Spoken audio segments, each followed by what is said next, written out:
السلام علیکم ورحمۃ اللہ وبرکاتہ. امید ہے آپ خیر اور عافیت کے ساتھ ہوں گے. میں جو موجود ہوں صوبہ پکتیکا میں. آج صبح کے تقریباً 7 بجنے والے ہیں. تو میں آج افغانستان کی دیہاتی علاقہ ہے، ایسے علاقہ جو کہ بالکل غیر آباد ہے، اور یہاں پہ کسی وقت اسی پورے بیابان میں یہاں پہ خانہ بدوش لوگ رہتے تھے.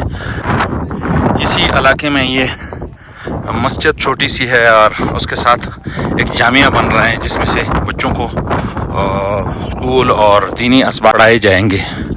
تو ہم دیکھیں گے کہ یہ مدرسہ کیسے بنایا ہے. یہاں کے علاقے میں چونکہ کچی دیواریں بنتی ہے، یہ آپ دیکھ سکتے ہیں بالکل تقریباً 2 فٹ کی دیوار ہے. کمرے بنے ہوئے ہیں، ایک تقریباً 3 کمرے ہیں یہاں پہ. تو ان 3 کمروں میں اور اساتذہ یہاں پہ پڑھائیں گے.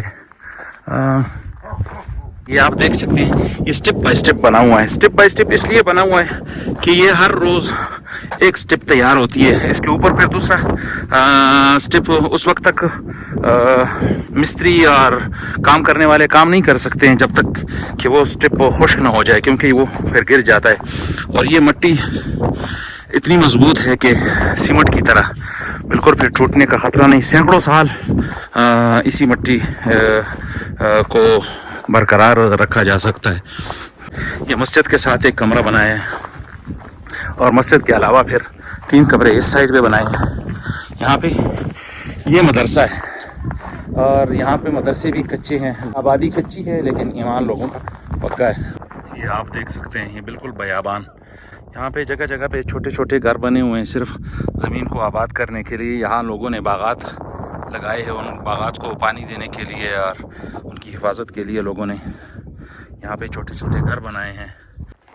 یہ ٹریکٹر کا بلیڈ ہے. اس بلیڈ کے ذریعے سے یہاں کی زمین کو نرم کیا جاتا ہے، پھر اس میں پانی ڈال کر اس سے گارا بنایا جاتا ہے. پھر اس گارے کے ساتھ ان دیواروں کو بناتے ہیں.